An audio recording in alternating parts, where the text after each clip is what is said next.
अस्सलाम वालेकुम, आप देख रहे हैं बोल न्यूज़ और मैं हूं आपके साथ अनम जुल्फ़िकार। मैं हूं आपके साथ रमशा साजिद। आगाज से बात करेंगे। इलेक्शन कमीशन ने इंतखाबात में धांधली के इल्जामात को मुस्तरद कर दिया। अलामी में कहा गया है कि इक्का दुक्का वाक़यात से इनकार नहीं उसके तदारुक के लिए मुताल्लिका फोरम्स मौजूद हैं। कुछ हल्कों में नताइज की ताक़ीद से किसी मखसूस सियासी जमात को फ़ायदा या नुकसान नहीं पहुंचा। इलेक्शन कमीशन के मुताबिक मुश्किलात और मसाइल के बावजूद 8 फरवरी को इंतखाबी अमल पुरअमन और मुनज़्ज़म रखने में कामयाब रहे। EMS ने आरओज़ के दफातर में तसल्ली बख्श काम किया। मोबाइल सर्विस की बंदिश से प्रिजाइडिंग अफसरान इलेक्ट्रॉनिक डाटा भेजने से कासिर रहे, जबकि मामूल की कोऑर्डिनेशन और नकलो हमल को मोबाइल सर्विस की बंदिश ने बुरी तरह मुतासर किया। 2018 के इंतखाबात का पहला नतीजा अगले रोज़ सुबह 4 बजे मौसूल हुआ था। इस बार पहला नतीजा रात 2 बजे मौसूल हुआ। कुछ हल्कों के अलावा इंतखाबात के नताइज 1.5 दिन में मुकम्मल किए। 2018 के इंतखाबात में नताइज की तकमील में 3 रोज़ लगे थे।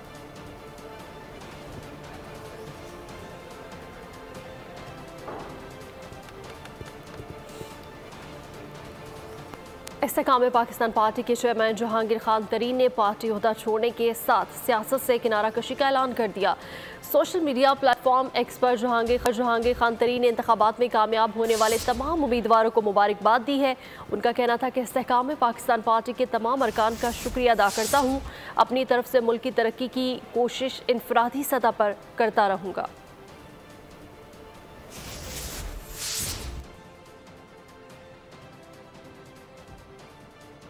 अलीम खान का जहांगीर तरीन के फैसले पर दुख का इजहार। ट्वीट किया कि वो हमेशा IPP और हम सब के सरपरस्त आला रहेंगे। उनका किसी भी हुकूमत में होना उस हुकूमत के लिए एजाज़ की बात है। सियासत से हटकर वो इंसानियत का दर्द रखने वाली शख्सियत हैं। उन्होंने जहांगीर तरीन के लिए नेक तमन्नाओं का इजहार भी किया। और इलेक्शन में नाकामी पर सिराजुल हक ने अमीर जमात इस्लामी पाकिस्तान के ओहदे से इस्तीफ़ा दे दिया। उनका कहना था कि बतौर अमीर जमात इस्लामी कामयाबी हासिल नहीं कर सका। इलेक्शन में शिकस्त की जिम्मेदारी कबूल करता हूँ।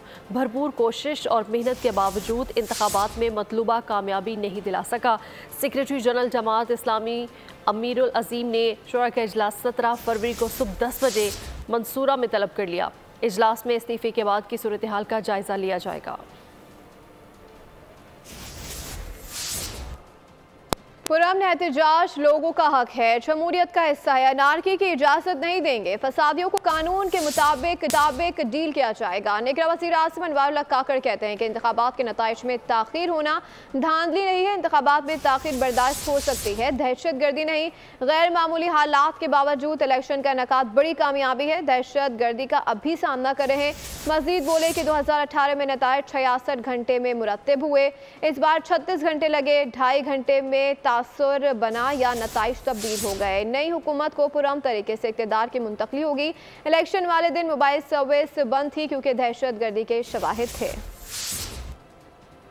Yes, the delay we could afford, but the terrorism or the terrorist attacks we could not. 36 hours में ये कंपाइल हुए।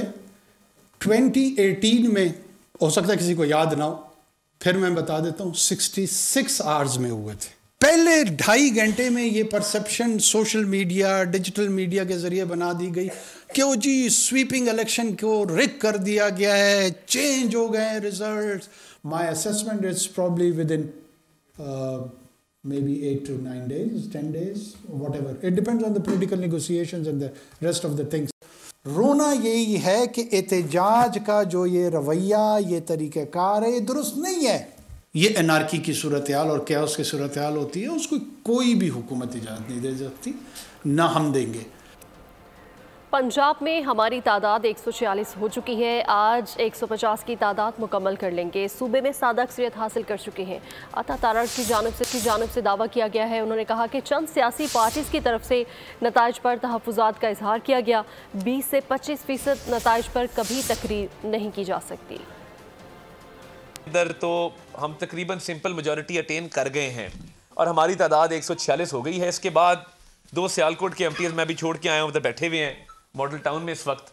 उसके बाद 148 हो जाएगी और 1 या 2 MPs साहिबान रस्ते में हैं।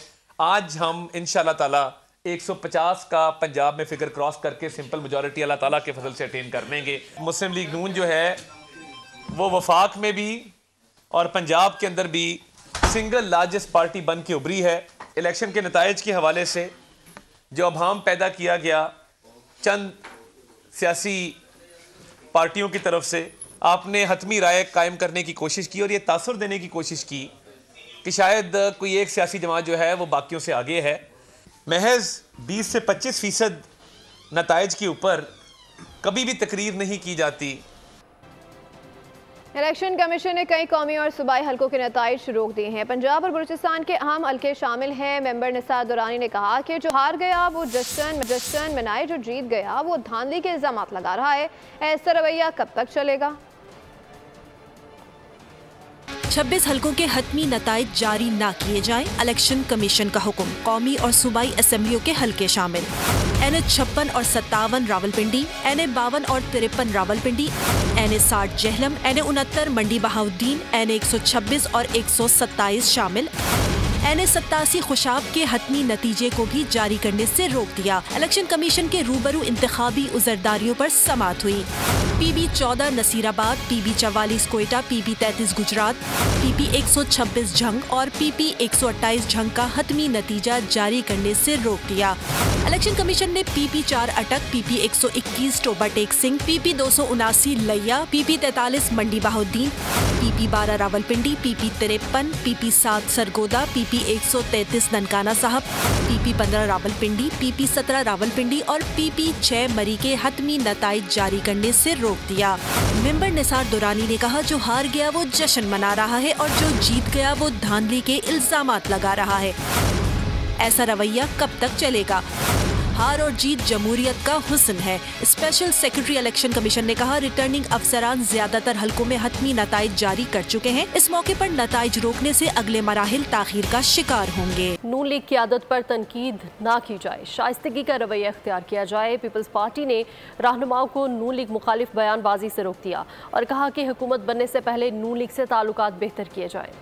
नून लीग से इत्तेहाद, नई हुकूमत में शमूलियत। PP क़यादत ने पार्टी को नून लीग मुखालिफ बयानबाजी से रोक दिया। मरकजी और सूबाई रहनुमाओं को वाज़ेह अहकामात जारी। कहा हुकूमत साजी से पहले नून लीग पर तनकीद न की जाए। नून लीग के बारे में रवादारी और शाइस्तगी का मुजाहिरा किया जाए। हुकूमत बनने से कबल नून लीग से ताल्लुकात बेहतर किए जाएं। PP क़यादत की सीनियर रहनुमा की लाहौर में न्यूज कॉन्फ्रेंस पर बरहमी। नून लीग के खिलाफ सख्त अल्फाज के इस्तेमाल पर झाड़ पिला दी। बिलावल भुट्टो ने इंतखाबी मुहिम के दौरान लीग की क़यादत पर तनकीद की थी। आसिफ जरदारी की बिलावल भुट्टो को नून लीग से मामलात बेहतर करने की हिदायत। इंतखाबात के बाद हुकूमत साजी की सूरत हाल दिलचस्पी के साथ साथ कदरे पेचीदा भी हो गई है। इलेक्शन के नताइज के बाद 3 सियासी क़ुव्वतें सामने आई हैं। सबका दावा है कि विफाक में हुकूमत साजी उनका हक है। इस बारे में नंबर गेम्स क्या कहते हैं, देखते हैं इस रिपोर्ट में। इंतखाबात के बाद मुल्क की तीनों बड़ी जमातें हुकूमत बनाने के लिए गौर फिक्र में हैं। हर कोई चाहता है कि ऐसी हुकूमत बनाए जिसमें दूसरी जमात को शामिल न करना पड़े, यानी सदर, स्पीकर, चेयरमैन सेनेट और अहम वजारतें ना देनी पड़े। मुस्लिम लीग नून सबसे बड़ी सियासी जमात की हैसियत से अगर पीपल्स पार्टी के बगैर हुकूमत बनाती है तो उसे क्या करना होगा, आइए जायजा लेते हैं। नंबर गेम के मुताबिक मुस्लिम लीग नून के पास अपनी MQM और दीगर इत्तेहादियों को मिलाकर 100 नशिस्तें बदली हैं। इन्हें 134 का हिस्सा अबूर करने के लिए मजीद 34-35 लोगों को अपने साथ मिलाना होगा। अब तक कौमी असम्बली के 4 आजाद उम्मीदवार नून लीग की झोली में गिर चुके हैं। NA189 से सरदार शमशेर खान मजारी, NA54 से बैरिस्टर अकील मलिक, NA48 से राजा खुर्रम नवाज और NA253 से मियां खान बुगटी उस लीगी बस में सवार हो चुके हैं जो पार्लियामेंट की जानिब रवां दवा है। नून लीग ने दावा किया है कि हल्का NA146 से पीर जहूर हुसैन कुरैशी भी इनकी पार्टी का हिस्सा बन चुके हैं। आजाद उम्मीदवारों की शमूलियत से मुस्लिम लीग नून नंबर गेम के एतबार से भी ऐवान की सबसे बड़ी जमात बन जाएगी। अगर नून लीग तहरीक इंसाफ की हिमायत से जीतने वाले आजाद उम्मीदवारों की मतलूबा तादाद अपने साथ मिलाने में कामयाब हो गई तो इन्हें पंजाब में हुकूमत बनाने में और भी आसानी होगी। जिस हल्के का MNA नून लीग में शामिल होगा वो अपने साथ बाआसानी 1-2 MPA भी शामिल कर लेगा। पंजाब में मुस्लिम लीग पहले ही अक्सरियती जमात है, लिहाजा यहाँ इन्हें हुकूमत साजी में किसी तरह की मुश्किलात का सामना नहीं होगा। अभी तक पंजाब में PP 240 से सोहेल खान और PP 48 से खुर्रम वर्ग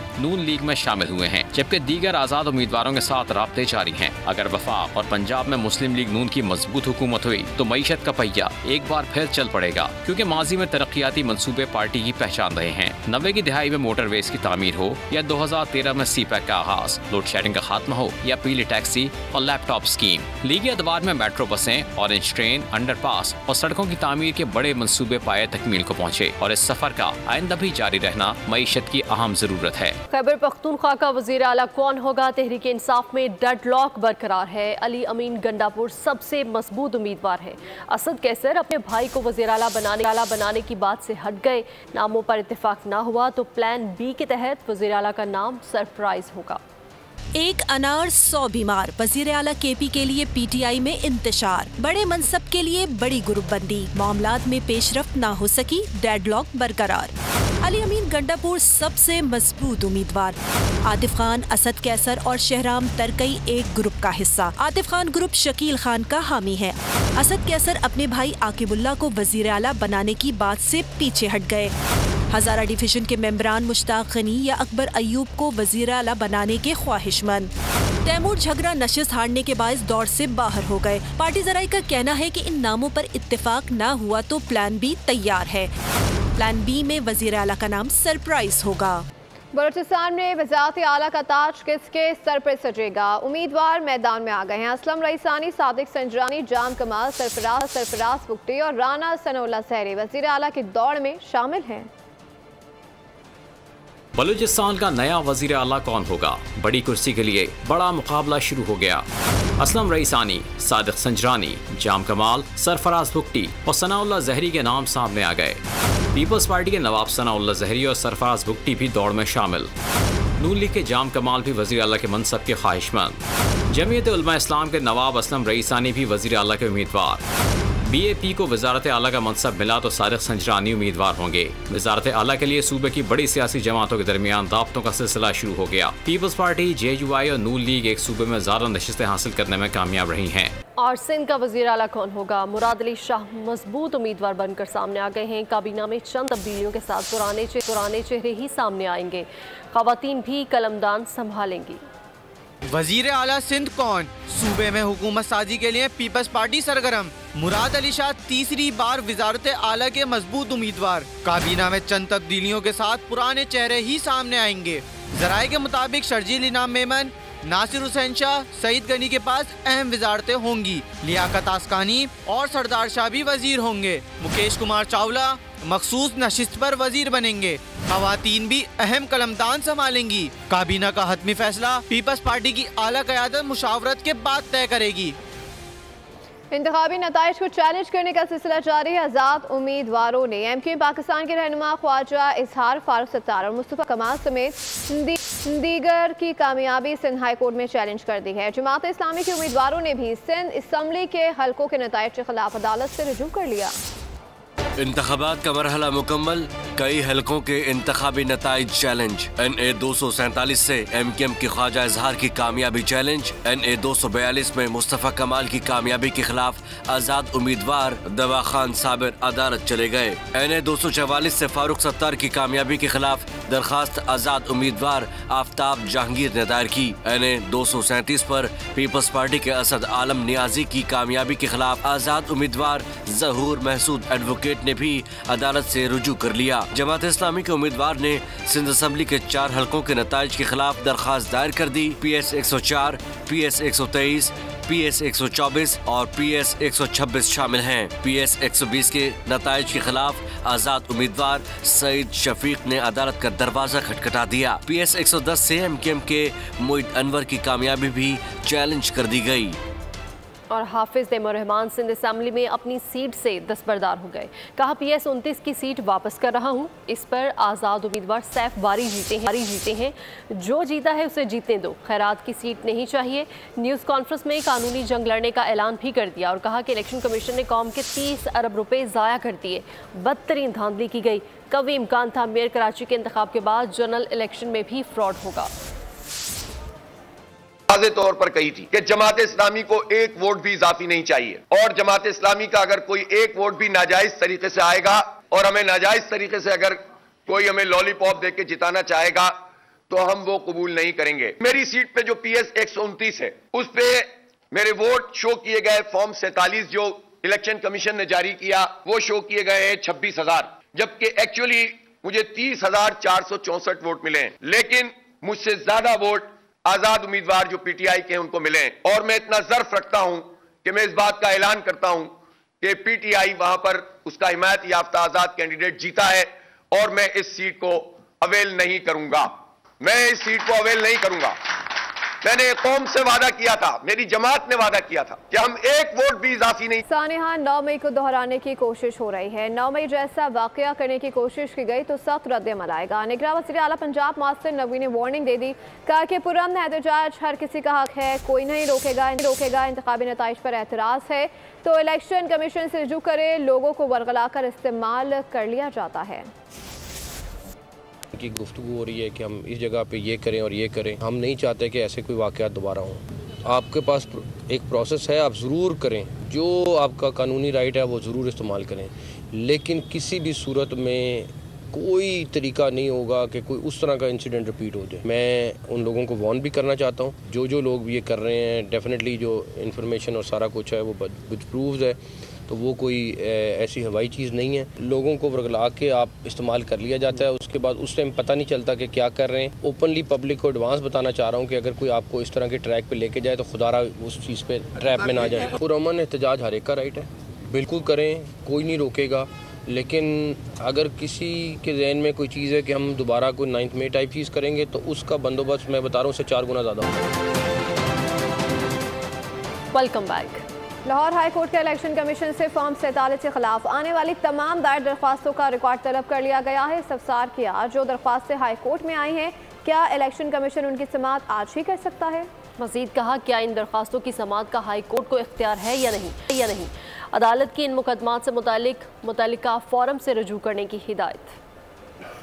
फॉर्म 47 के खिलाफ दरखास्तें। लाहौर हाई कोर्ट ने इलेक्शन कमीशन से दरखास्तों का रिकॉर्ड तलब कर लिया। अदालत ने इस्तफसार किया, क्या इन दरखास्तों की समाअत का हाई कोर्ट को इख्तियार समाअत है या नहीं। जो भी दरखास्त दायर हो रही है इसी दिन समाअत के लिए मुकद्दर की जा रही है। जो दरखास्तें हाई कोर्ट आई हैं, क्या इलेक्शन कमीशन इनकी समाअत आज ही कर सकता है? वकील इलेक्शन कमीशन ने कहा, आरओज़ के फैसलों के खिलाफ दरखास्तें इसी दिन समाअत हो रही हैं, जिसका जो रिलीफ बनता है इलेक्शन कमीशन मौके पर ही दे रहा है। आजम तारड़ ने कहा कि फॉर्म 47 की तश्कील का मामला हक़ाइक़ से मुताल्लिक़ है, जिस पर रिट पिटीशन में समाअत नामुमकिन है। इलेक्शन कमीशन आईनी इदारा है, इसके पास तमाम इख्तियारात हैं। हाई कोर्ट से रुजू न करने वालों का क्या कसूर है? इसकी इलेक्शन कमीशन में अपील की समाअत बाद में हो। अदालत ने रिमार्क्स दिए, आप सब मुल्क का मुस्तकबिल हैं, आप सब ने मिलकर मुल्क को आगे बढ़ाना है। बहुत सारे फैसले मौजूद हैं, इंतखाबी अमल मुकम्मल होने के बाद मामलात इलेक्शन के लिए देखने हैं। कमरा अदालत में आफ्ताब बाजवा और आज़म नज़ीर तारड़ में तल्ख कलामी। अदालत का वकला की तल्ख कलामी में नाराजगी का इजहार। अदालत की इन मुकदमात से मुताल्लिक़ मुक़र्ररा फोरम से रुजू करने की हिदायत। इंतखाबात साफ शफाफ नहीं हुए तो केपी में जमात की अक्सरियत कैसे हो गई? आसम नसीर तारड़ का सवाल। कहा कि अगर इन्हें अपने मनपसंद फैसले चाहिए तो फिर इलेक्शन कमीशन और अदालतों को बंद कर दे। राना सनाउल्लाह, साद रफीक और खुर्रम दस्तगीर कभी इलेक्शन नहीं आ रहे, अगर ऐसा हुआ है तो वो अदालत से रुजू करें। फेयर एंड फ्री नहीं है तो जो पीटीआई ने उनके बकौल उनके खैबर पख्तूनख्वा में फेयर इलेक्शन हो गया है और पंजाब में नहीं हुआ। ख्वाजा साद रफ़ीक, राना सनाउल्लाह, खुर्रम दस्तगीर अपनी दरखास्तें दायर कर रहे हैं और वो जलसा जुलूस नहीं कर रहे, वो आज तक नहीं हारे इलेक्शन। या फिर आप इलेक्शन कमीशन और अदालतें बंद कर दें और आप खुद ही अनाउंस कर दिया करें। चीज़ों को ज़ाब्ते और कानून के मुताबिक करें, चीज़ों को एग्रेशन से नहीं होती, एक दूसरे के गले पड़ने से नहीं होती, सिस्टम बैठ जाते। पुलिस एहलकार को थप्पड़ मारने वाली फिरदौस आशिकावान अपने अमल पर नादिम, एहलकार से मुआफ़ी मांग ली। इलेक्शन कमीशन ने फिरदौस आशिकावान को 15 फरवरी तक तहरीरी जवाब जमा करवाने का हुक्म दे दिया। इलेक्शन कमीशन में होने वाली समाअत में पुलिस एहलकार भी पेश हुआ। फिरदौस आशिकावान ने कहा कि थप्पड़ क्यों मारा, इसकी वजूहात का भी जायज़ा लिया जाए। मुझे एहलकार को मारना नहीं चाहिए था, अपने अमल पर नादिम और माजरत खा हूँ, लेकिन अमले के खिलाफ हमारी शिकायत भी सुनी जाए। वीडियो सबूत मौजूद है। जमात इस्लामी का नया सरबराह कौन? 3 नामों में टाकरा पड़ गया है। सिराजुल हक के साथ लियाकत बलोच और हाफिज एमुर रहमान का नाम भी शामिल है। अरकान इन तीनों के अलावा किसी और रुकन के लिए भी राय दे सकते हैं। सिराजुल हक की सरबराही को 5 साल पूरे हो गए। जमात इस्लामी तब्दीली इमारात का वक्त हुआ चाहता है। सदर इंतखाबी कमीशन जमात इस्लामी पाकिस्तान राशिद नसीम ने 3 नामों का ऐलान कर दिया, जिनमें सिराजुल हक, लियाकत बलोच और अमीर जमात इस्लामी कराची हाफिज नईमुल रहमान शामिल हैं। जमात के अरकान इन 3 नामों के अलावा किसी भी रुकन को अमीर मुंतखब करने के लिए राय दे सकते हैं। अमीर जमात के इंतखाबात के तमाम मराहिल 31 मार्च 2024 तक मुकम्मल कर लिए जाएंगे, जबकि नए अमीर का ऐलान अप्रैल में किया जाएगा। मौजूदा अमीर सिराजुल हक बतौर अमीर जमात इस्लामी अपनी दूसरी मुद्दत मुकम्मल कर रहे हैं। तंजीमी दस्तूर के मुताबिक जमात इस्लामी में हर 5 साल बाद नए अमीर का इंतखाब होता है। मियांवाली में बुज़दिल दुश्मनों का वार, पुलिस एहलकारों ने कबूल खान चेक पोस्ट पर हमला नाकाम बना दिया। तैनात जवानों ने बेहतरीन हिकमत अमली और जदीद टेक्नोलॉजी से दहशतगर्द पिस्पा होकर फरार हो गए। पुलिस हुकाम के मुताबिक फरार दहशतगर्दों की तलाश जारी है। मियांवाली में पुलिस की भरपूर जवाबी कार्रवाई, दहशतगर्दों का चेक पोस्ट पर हमला नाकाम बना दिया। कबूल खान चेक पोस्ट पर 12 से 13 दहशतगर्दों ने धावा बोला, जदीद असले से शदीद फायरिंग की। तैनात जवानों ने बेहतरीन हिकमत अमली और जदीद टेक्नोलॉजी से हमलावरों को पसपा किया। फायरिंग का तबादला 40 मिनट तक जारी रहा। आखिरकार दहशतगर्द दुम दबाकर भागने पर मजबूर हो गए। तमाम जवान महफूज रहे। पुलिस की भारी नफरी ने इलाके को घेरे में ले लिया। निगरां वजीर आला पंजाब मोहसिन नकवी ने पुलिस के बहादुर जवानों को खराज तहसीन पेश किया। IG पंजाब डॉक्टर उस्मान अनवर ने भी शाबाशी देते हुए कहा कि पुलिस के जवान दहशतगर्दी के खिलाफ फ्रंट लाइन सोल्जर्स हैं। किला सैफुल्ला से लाशों की बरामदगी, पहाड़ी इलाके से मिलने वाली 2 लाशों को शिनाख्त कर लिया गया है। ये लाश एक पहाड़ी इलाके में देखी गई थी। देखिए ये रिपोर्ट।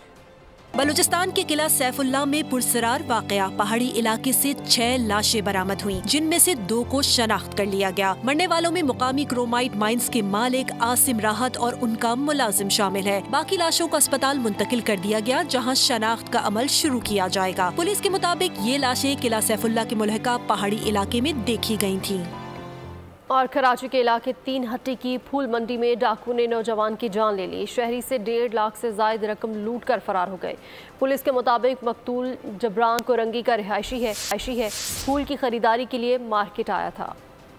कराची में डाकू राज, 3 हट्टी की फूल मंडी को खून से कर दिया लाल। लुटेरों ने दिन दिहाड़े नौजवान की जान ले ली, शहरियों से लूट मार करके फरार हो गए। मकतूल जिब्रान फूल की खरीदारी के लिए मार्केट आया था, सामान मोटरसाइकिल पर रखा ही था। मुसल्ला मुलजिमान की गोलियों का निशाना बन गया। मुतासरा दुकानदार ने बताया कि 2 लोगों ने 1.5 लाख रुपए से जायद की रकम लूटी। फरार होते हुए फायर किए, एक गोली नौजवान को लगी। तो खुद भागने की इस तरफ भाग रहे थे कि मेरे को खुद को 12 महीने पहले गोली लगी है। इनसे भाई यही काम, हम तो खुद भाग रहे हैं इनसे। तो ये 3री वारदात हुई है इस महीने में, इसी गली के अंदर। नहीं गली में नहीं, 2-3 गलियां हैं इसी फूल की मार्केट में। ये 3री वारदात। दुकानदारों का कहना है कि इलाके में 1 माह के दौरान ये 3री वारदात है। करोड़ों रुपए का कारोबार होता है, लेकिन कोई पुरसाने हाल नहीं। कराची के इलाके लांडी कजाफी टाउन में डकैती मुजामत पर खातून समेत 3 अफराद जख्मी हो गए हैं। कार सवार शहरी एहसान ने भी फायर किए। दोनों डाकू अस्तार छोड़कर जख्मी हालत में फरार हुए, जिन्हें पुलिस ने अस्पताल से गिरफ्तार कर लिया। तफसीलात खुर्रम गुलजार के इस रिपोर्ट में। कराची में दंदनाते डाकू मौत बांटने लगे। मुकाम लांडी किजाफी टाउन। दोपहर का वक्त शहरी एहसान दोस्त के हमरा गाड़ी में पैसे गिन रहा था कि मोटरसाइकिल सवार मुलजिमान ने धावा बोल दिया। डाकुओं ने मुजम्मत पर फायरिंग कर दी और जाते हुए 5 लाख रुपए भी छीन लिए। फायरिंग से खातून समेत 3 अफराद जख्मी हो गए। मुतासरा शहरी ने भी पलट कर वार किया, मुलजिमान पर फायर खोल दिया। दोनों डाकू जख्मी हुए और असला छोड़कर भाग निकले। पुलिस ने दोनों जख्मी डाकुओं को अस्पताल से गिरफ्तार कर लिया। SSP मलिर तारिक इलाही मस्तूई का कहना है कि मुतासरा शहरी रकम बैंक से लेकर घर पहुंचा था और गाड़ी में रकम गिन रहा था। बैंक से कुछ कैश लेके आ रहा था, तो इसी दौरान अपने घर के बाहर रुका हुआ था, तो वहाँ पे 2 अफराद मुसल्ला एक मोटरसाइकिल के ऊपर आए और उन्होंने उससे कैश छीनने की कोशिश की, जिसमें उन्होंने वहाँ पे मजामत की क्योंकि एहसान के पास भी पिस्टल था। इस दौरान में डाकुओं ने जब फायरिंग की तो उस पर एहसान ने भी अपने दिफा में रिटेलिएट किया, जिससे जो है ना वहाँ पे मौका पे तकरीबन 3 लोग जख्मी हुए। पुलिस ने जाए वकुआ से वारदात में इस्तेमाल होने वाला असला और मोटरसाइकिल बरामद कर ली। लूटी हुई रकम की बरामदगी से मुतालिक कोशिशें की जा रही हैं। खुर्रम गुलजार, बोल न्यूज, कराची। और इंतखाबात के बाद पाकिस्तान स्टॉक मार्केट में मंदी का रुझान, डॉलर की कीमत में भी 5 पैसे का इजाफा हो गया। गैर मुतवक्का इंतखाबी नताइज से कारोबार की गैर यकीनी सूरत हाल। स्टॉक मार्केट शदीद मंदी से 2-4। इंतखाबी नताइज तवक्कुआत के खिलाफ आने के बाद स्टॉक मार्केट शदीद मंदी से 2-4 रही। KSE 100 इंडेक्स 1878 पॉइंट्स की कमी से 61,065 पॉइंट्स पर बंद हुआ। इंडेक्स मंदी के बाद 61,647 पॉइंट्स की सतह तक ट्रेड हुई। मार्केट में 12 अरब रुपए मालियत 34 करोड़ रुपए के हिस्से का कारोबार हुआ। मार्केट में 32 कंपनियों के हिस्से में इजाफा, जबकि 298 कंपनियों के हिस्से में कमी हुई। दूसरी जानिब इंटरबैंक में डॉलर 5 पैसे महंगा हो गया। इंटरबैंक में डॉलर 279.28 रुपए से बढ़कर 279.33 रुपए पर बंद हुआ। इसराइली जारियत की बात करेंगे। इसराइल के गज़ा पर सफाकाना हमले जारी हैं। रफा बॉर्डर के इलाके में इसराइल के नए हमले में 63 फ़लस्तीनी शहीद हो गए। शोहदा में ख़वातीन और बच्चे भी शामिल हैं, जबकि दी इसराइली फ़ौज की ताज़ा बमबारी में 2 इसराइली यरगमाली भी हलाक हुए। फलस्तीनी इलाकों पर इसराइल की वहशियाना बमबारी और गोलाबारी जारी। खवातीन और बच्चों समेत दर्जनों बेगुनाह फलस्तीनी शहीद। जख्मियों को कुवैती अस्पताल ले जाया गया। हमास के जांबाज गजा के मुताद्दिद शहरों से इसराइली फौज पर हमले जारी रखे हुए हैं। गजा में अशियाए ज़रूरियत की किल्लत खतरनाक शक्ल इख्तियार कर गई। अशियाए खुरनोश के अलावा दवाओं की भी शदीद किल्लत है। इसराइली फौज कई दिन से रफा बॉर्डर के इलाके में बमबारी कर रही है ताकि गजा के परेशान हाल शहरी मिस्र में दाखिले पर मजबूर हो जाएं। मिस्र की हुकूमत ने सिक्योरिटी इंतजाम सख्त कर दिए ताकि रफा बॉर्डर से लोग इसकी सरजमीन पर कदम न रखें। इसराइल ने शुमाली गजा और खान यूनिस के बाद रफा शहर में भी ज़मीनी ऑपरेशन करने का फैसला कर लिया है, जिस पर बरतानिया, सऊदी अरब, मुत्तहिदा अरब अमारात, कतर और लेबनान ने इसराइली फैसले की शदीद मजम्मत करते हुए इसे तबाह फ़लस्तीनियों की मज़ीद तबाही का इक़दाम करार दिया है। इसराइल का शुमाली गजा और खान यूनिस पर जुल्म सितम अब रफा में पनाह लेने वाले फ़लस्तीनियों की तरफ बढ़ने लगा। बरतानिया, सऊदी अरब, मुत्तहिदा अरब अमारात, कतर और लेबनान ने इसराइली फैसले की शदीद मजम्मत कर दी। इन ममालिक ने इसे तबाहाल फ़लस्तीनियों की मज़ीद तबाही का इक़दाम करार दिया। इसराइली वज़ीर-ए-आज़म नेतन्याहू का कहना है कि रफा में हमास के बाकी रह जाने वाले दहशतगर्दों को ख़त्म करेंगे। जो कह रहे हैं कि रफा में ऑपरेशन न करें वो हमें जंग हारने का कह रहे हैं। रफा ऑपरेशन पर अमेरिकी सदर जो बाइडन ने भी इसराइल को तंबीह कर दी। जो बाइडन ने नेतन्याहू को कहा है कि रफा ऑपरेशन को शहरी तहफ़्फ़ुज़ के मनसूबे की ज़रूरत है। रफा में फौजी ऑपरेशन किसी काबिल एतमाद और काबिल अमल मनसूबे के बगैर आगे नहीं बढ़ना चाहिए। इसराइली ढिठाई पर जर्मनी को भी तहफ़्फ़ुज़ात। जर्मन वज़ीर ख़ारजा जल्द इसराइल के दौरे पर जाएंगी। खून की होली खेलने वालों को फुटबॉल खेलने का कोई हक नहीं है। फीफा में मुस्लिम मालिक मुत्तहिद हो गए हैं। फुटबॉल की आलमी तंजीम से इसराइल पर पाबंदी लगाने का मुतालबा कर दिया। गजा में खून खराबा करने वाले मुल्क को फुटबॉल की फील्ड से दूर रखा जाए। सऊदी अरब, कतर और ईरान फीफा में फलस्तीनियों की आवाज बने। इसराइल पर पाबंदी लगाने का मुतालबा कर दिया। फुटबॉल की आलमी तंजीम को लिखे गए खत की मशरिक़ वस्ता फुटबॉल एसोसिएशन की जानिब से भी तौसीक़ की गई। ये खत उर्दन के शहजादे अली बिन हुसैन की जानिब से लिखा गया, जिससे फीफा के अलावा दुनिया की 211 फुटबॉल फेडरेशंस और यूएफा जैसी तंजीम को भी भेज दिया गया। खत में गुजारिश की गई है कि इसराइल से ताल्लुक रखने वाले किसी खिलाड़ी को लीग में शामिल न किया जाए। वाज़ेह है कि यूक्रेन हमले पर फीफा रूस के फुटबॉल खेलने पर पाबंदी लगा चुका है। इलेक्शन भी हो गए, नताइज भी आ गए, हुकूमत भी जल्द मैदान अमल में होगी। ऐसे में मईशत और सरमायाकारी पर तवज्जो देना अहम तरीन काम होगा।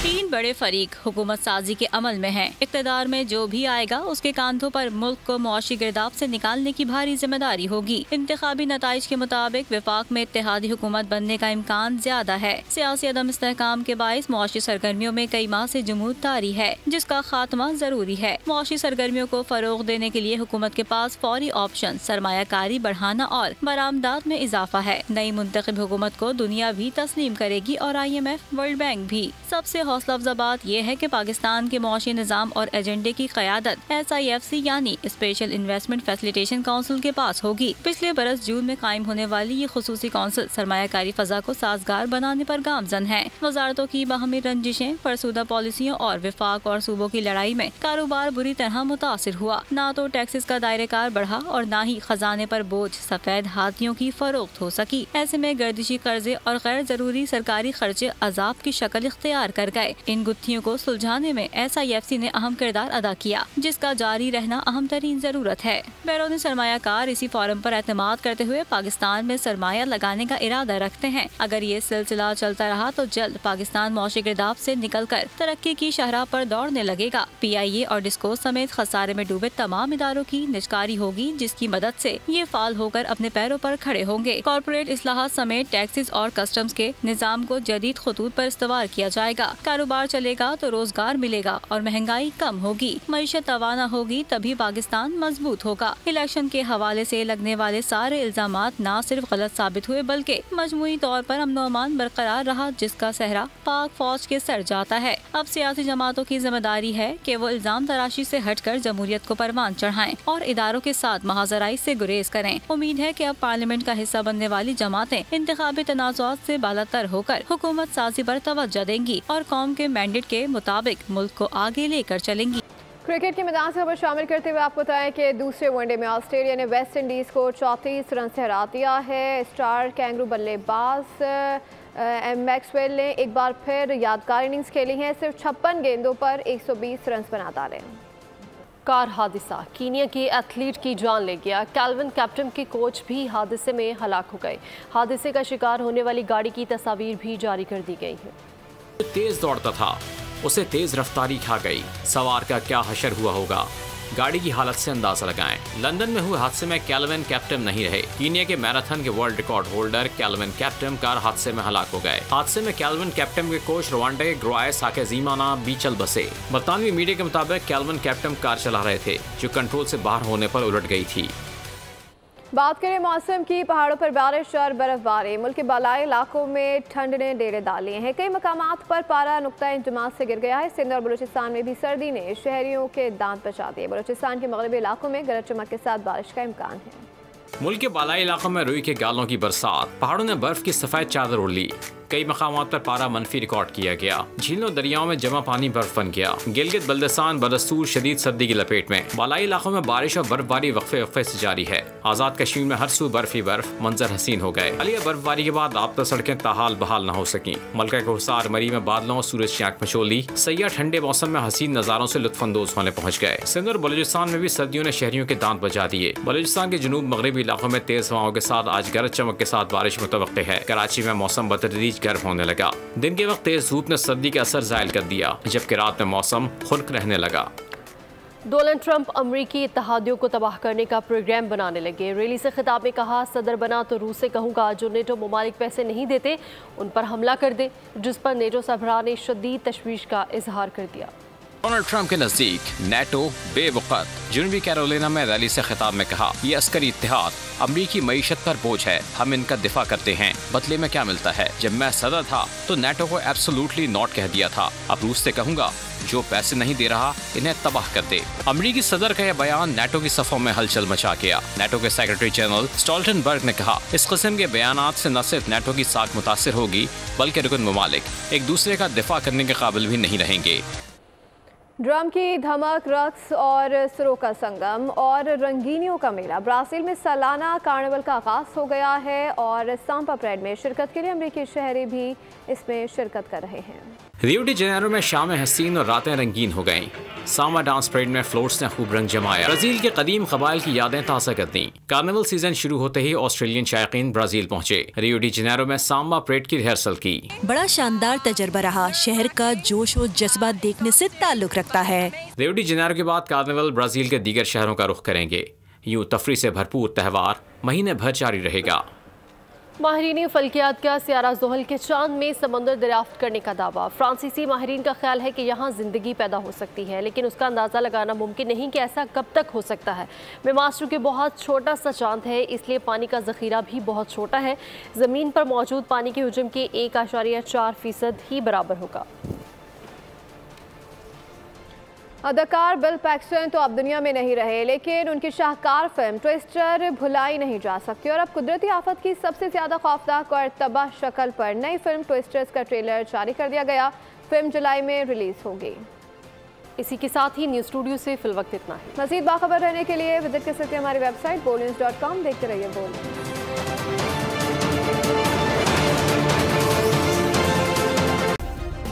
सब्सक्राइब करें और बेल दबाएं ताकि कोई खबर रह न जाए।